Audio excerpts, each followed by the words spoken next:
I see no reasonable excuse to stop working directly with municipalities if we're actually achieving progress with the strategy that we've adopted. You said you see this as a reaction to the success of the program. What do you mean by that? Why would the premiers be reacting that way? Look, that's a good question for provincial governments. I say that because the comments that I observed over the last couple of days were directed at the use of federal funding to engage directly with municipalities. The only tool that I've been using that has that impact is the Housing Accelerator Fund. My sense is that most Canadians would see that this has been a very positive experience.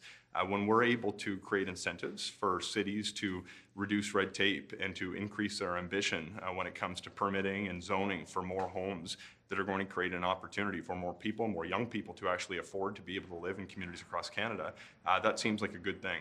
The comments that I've seen seem critical that we would deal directly with cities, but my expectation is that Canadians are pleased that the government's taking this kind of direct action and the results are speaking for themselves. What would Ottawa do if the province has passed this kind of legislation that would hinder in any way you're giving the funding to municipalities directly? Look, my appetite is to continue to work with cities where that provides an opportunity. To the extent that the provinces are going to adopt some kind of legislation, it's hard to say in a hypothetical what the federal reaction would be. Of course, the provincial government wouldn't necessarily bind the federal government, but the provincial laws could potentially bind municipalities within a given province. It's difficult for me to say exactly what a future piece of legislation may or may not look like from a different level of government, but until such time as the landscape changes, I'm going to continue to make calls to municipalities, and to the extent that we can make partnerships that are going to result in more homes being constructed in Canada, that's something that I'm very interested in continuing to do. Just lastly, what are your concerns with the potential of legislation being passed by the provinces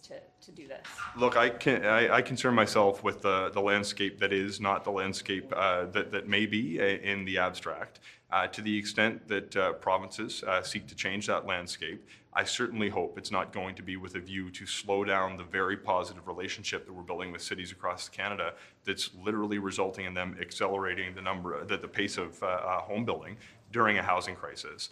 There is no reasonable excuse for me to slow down during a housing crisis when it comes to building more homes for Canadians. I'm going to do everything I can as quickly as I can to build more homes. I think the moment demands it, and that's the approach that I'm going to take. Do you think it would slow down housing, though? All right, so we're listening just briefly into Sean Fraser. He's the housing minister. Of course, the federal government under a lot of pressure to do more because of the housing crisis we are seeing nationwide.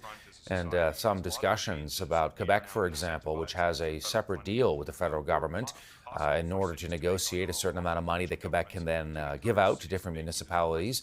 In other parts of the country, it's on a case-by-case, town-by-town, city-by-city basis. Some provinces have said they want to take a look at what Quebec is doing, and that would give them more control over how the money is actually doled out.